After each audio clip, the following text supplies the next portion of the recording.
Le titre du message, c'est « Les rencontres d'évangélisation organisées par Dieu ».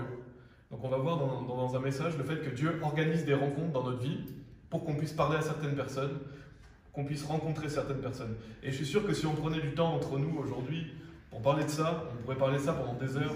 Chacun pourrait avoir beaucoup de témoignages du fait d'avoir rencontré telle ou telle personne et d'avoir ressenti que c'est Dieu qui a permis que vous rencontriez cette personne, ou d'avoir permis d'évangéliser quelqu'un parce que vous avez prié Dieu. Donc c'est un thème important et on le trouve dans la Bible. Et donc on va voir 2 points.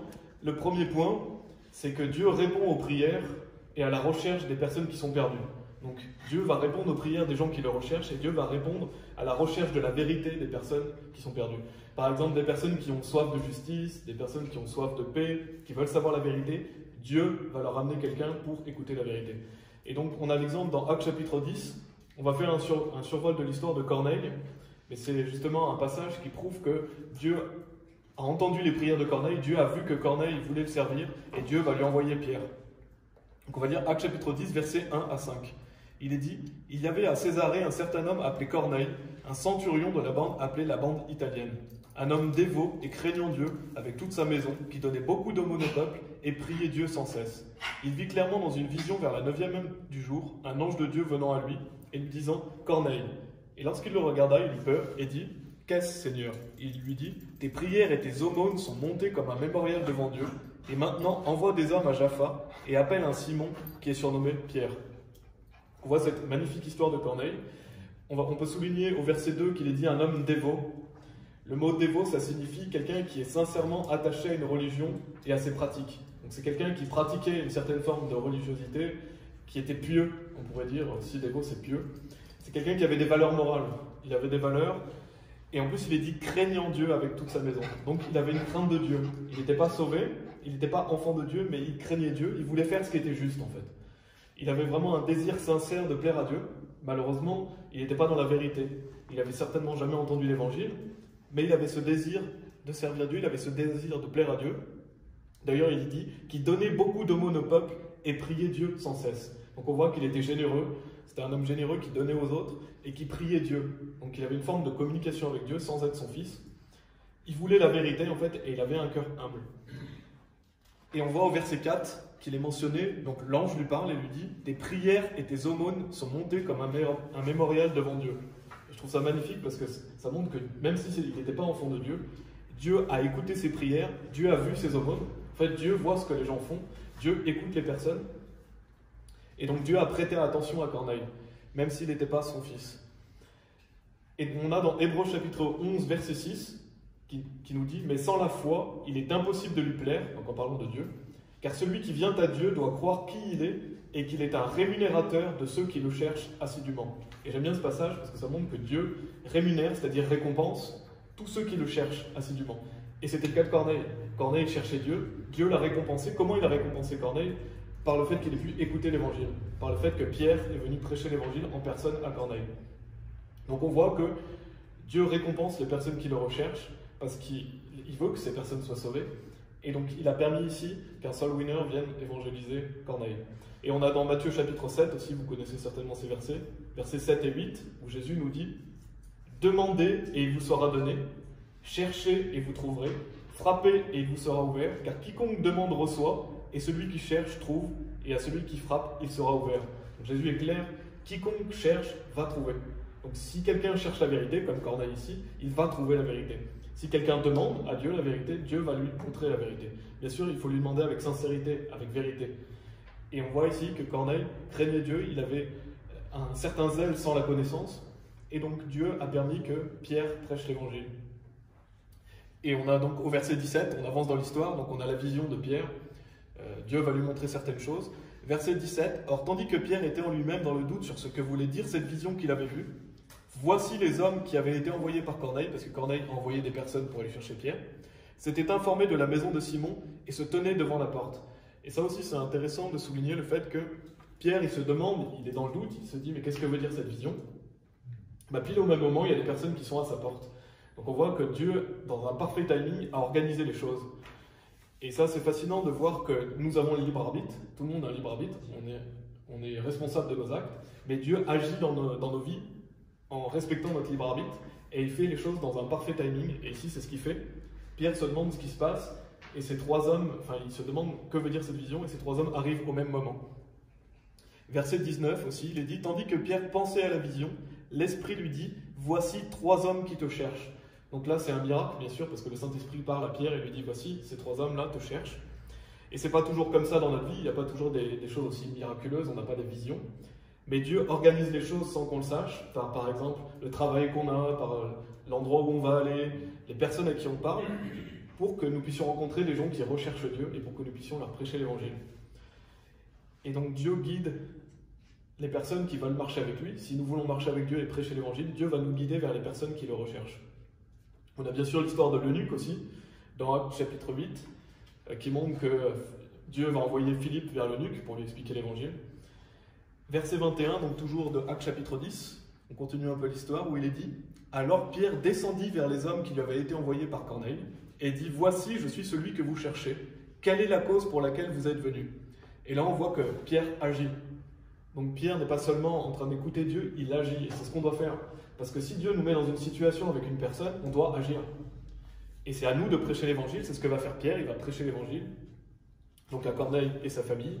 Et on voit au verset 47, « Quelqu'un peut-il refuser l'eau pour que ceux-ci ne soient pas baptisés, eux qui ont reçu l'Esprit Saint aussi bien que nous ?» Donc on voit que ces personnes ont été sauvées. Ces personnes ont reçu le Saint-Esprit, et après il parle du baptême. Et donc on voit dans cette histoire que Dieu a été le rémunérateur de celui qui le recherchait, c'est-à-dire Corneille et sa maison, et que Dieu a répondu à ses prières et à sa recherche de la vérité.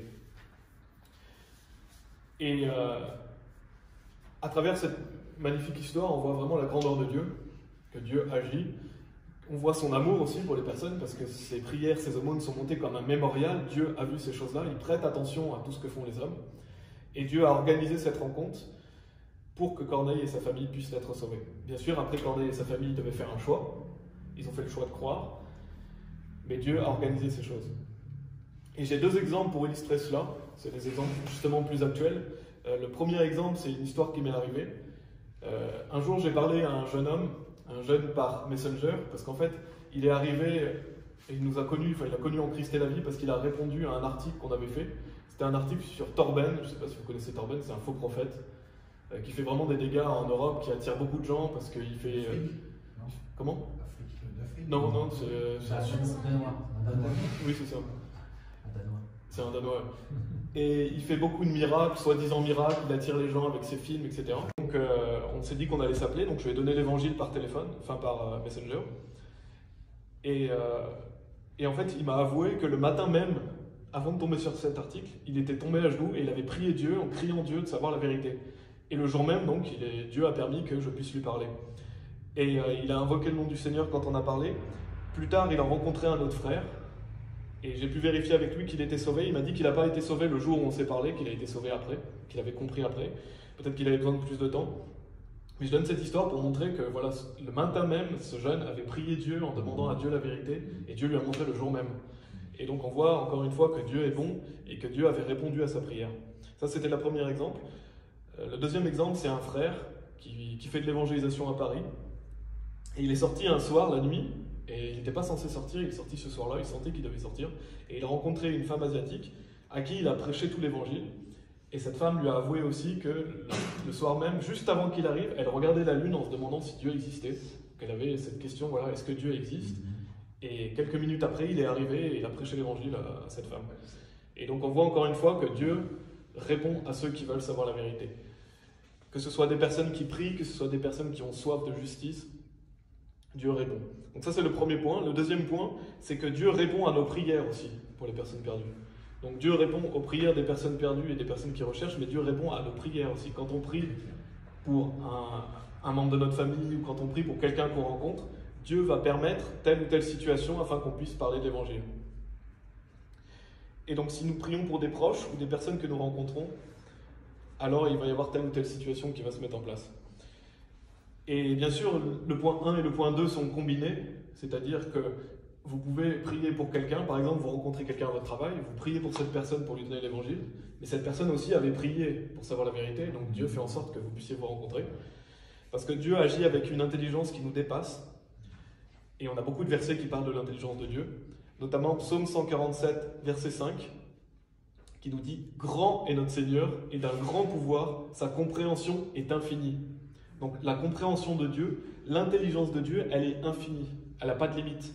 Donc quand Dieu organise les choses, on ne peut pas vraiment comprendre ce qui se passe. Des fois, on peut avoir un petit aperçu, mais Dieu organise des choses dans nos vies tout en laissant le libre arbitre, et Dieu agit selon sa volonté parfaite. Si vous voulez aller dans Jean chapitre 14,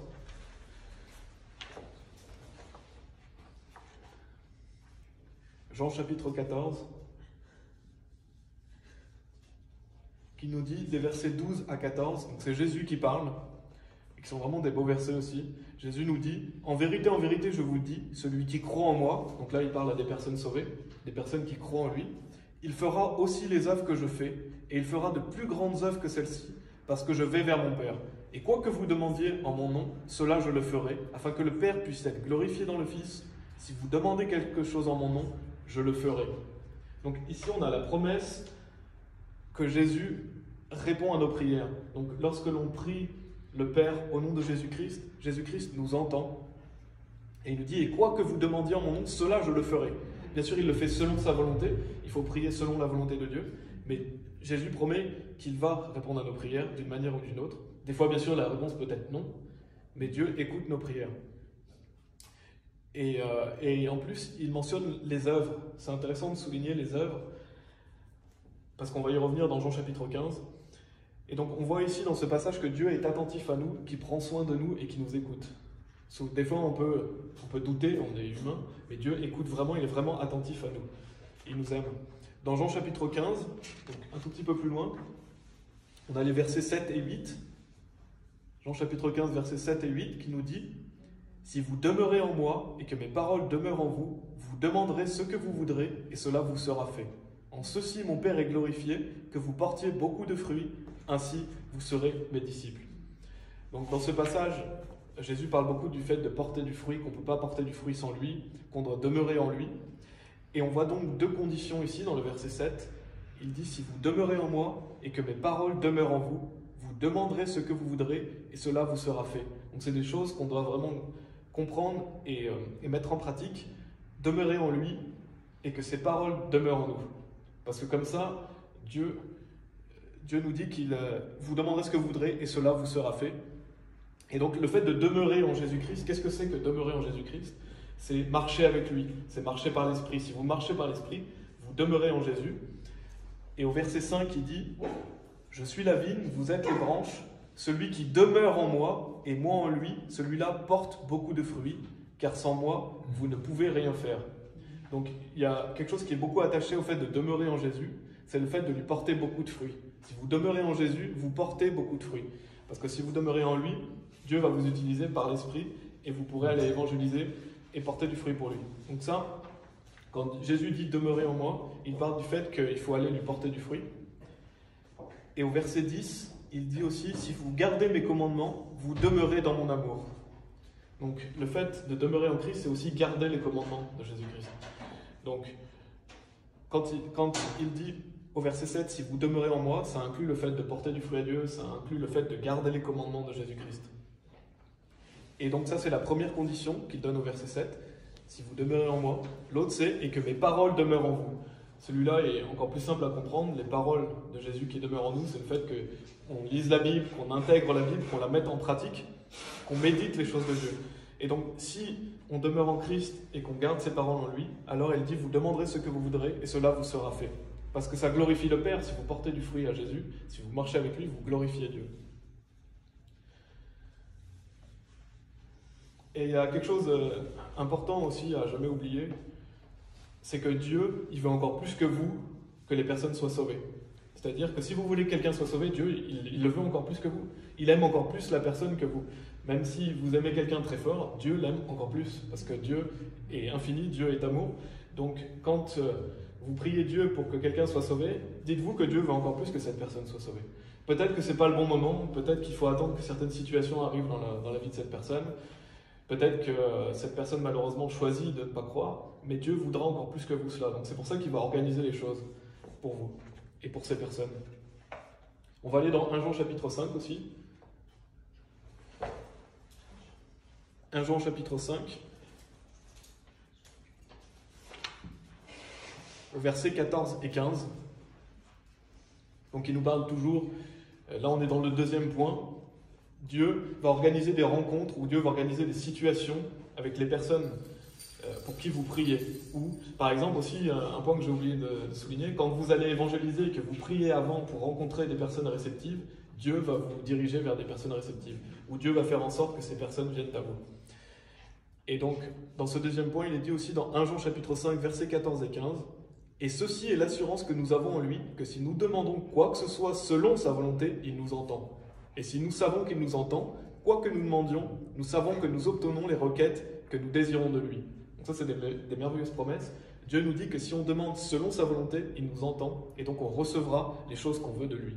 Donc si par exemple vous priez pour un proche, vous priez pour une personne, Dieu va permettre, selon sa volonté, que vous puissiez parler à cette personne au bon moment, ou plus tard, ou peut-être que vous allez simplement semer une graine.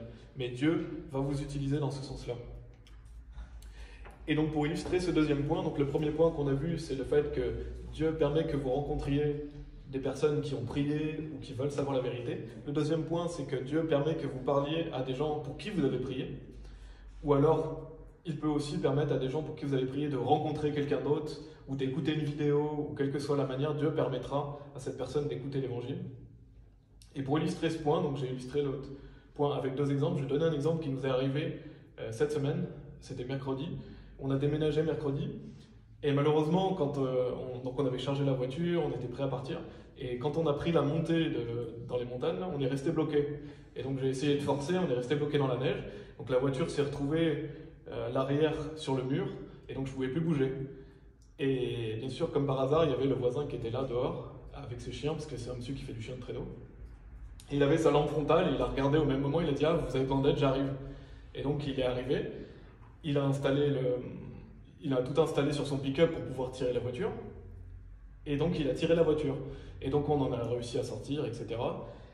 Et en fait, je raconte cette histoire parce que quand on était arrivé à côté de lui, déjà je m'étais dit, voilà, il faudra lui donner l'évangile à ce monsieur parce qu'on se reconnaissait un peu en lui, parce qu'à l'époque on aimait bien le chien de traîneau il y a longtemps.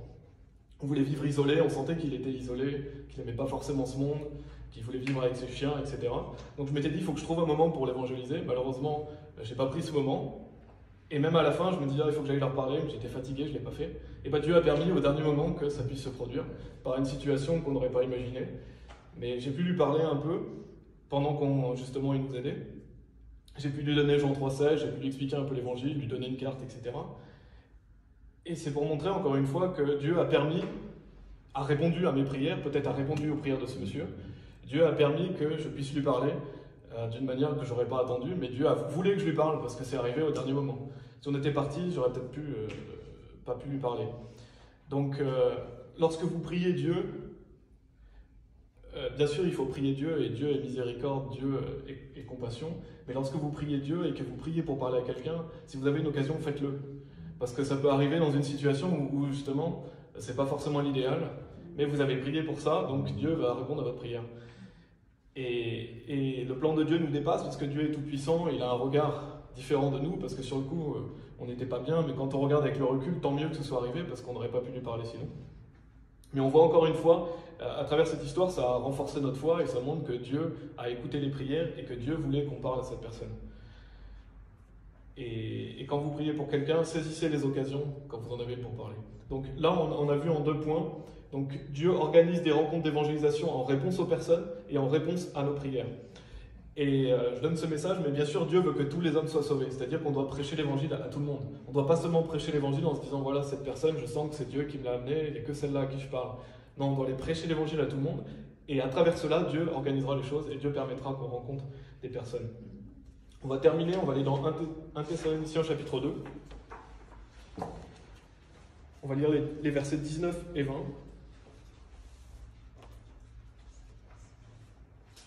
1 Thessaloniciens chapitre 2, versets 19 et 20. Qui nous dit « Car quelle est notre espérance ou joie ou couronne de réjouissance, n'est-ce pas même vous en la présence de notre Seigneur Jésus-Christ à sa venue? Car vous êtes notre gloire et notre joie. » Donc là, on voit que Paul parle des personnes qui ont été converties, il parle des frères et sœurs, des personnes qu'ils ont converties ou même des personnes qu'ils ont enseignées, et il dit que c'est sa couronne de réjouissance. Parce que lorsque Jésus-Christ va revenir, on va se réjouir des personnes qu'on a pu amener au Seigneur ou des personnes qui nous ont amenés au Seigneur. Et il dit, car vous êtes notre gloire et notre joie. Donc c'est fort, il dit à ces personnes, vous êtes notre gloire et notre joie. Parce qu'on va pouvoir se réjouir devant Dieu des fruits qu'on a portés. Et c'est encourageant, il faut toujours garder ça à l'esprit. Un jour, on reverra toutes les personnes à qui on a pu témoigner. Peut-être on verra des gens, on ne s'attendait pas à ce qu'ils soient là. Mais c'est notre couronne de réjouissance. Donc prions pour les personnes perdues. Et dès que nous avons l'occasion, répondons à Dieu et prêchons l'évangile. Voilà, je vais terminer par la prière. Merci Seigneur pour ta parole parce qu'elle nous rassure. Des fois on est dépassé par les événements, des fois on ne sait pas comment parler aux gens, mais tu permets qu'on parle aux bonnes personnes au bon moment. Tu permets aussi aux personnes qui te recherchent d'écouter la vérité. C'est rassurant parce que quiconque te cherche va trouver. Donc les gens n'ont pas d'excuses. Si quelqu'un veut vraiment savoir la vérité, il va trouver. Et c'est à nous justement d'élever la vérité pour que les gens puissent la trouver plus facilement. Que ce soit par internet, que ce soit dans la vie de tous les jours ou quand on évangélise le dimanche, qu'on soit des bons témoins. Et qu'ainsi on puisse tous se réjouir devant toi. Au nom de Jésus-Christ. Amen. Amen.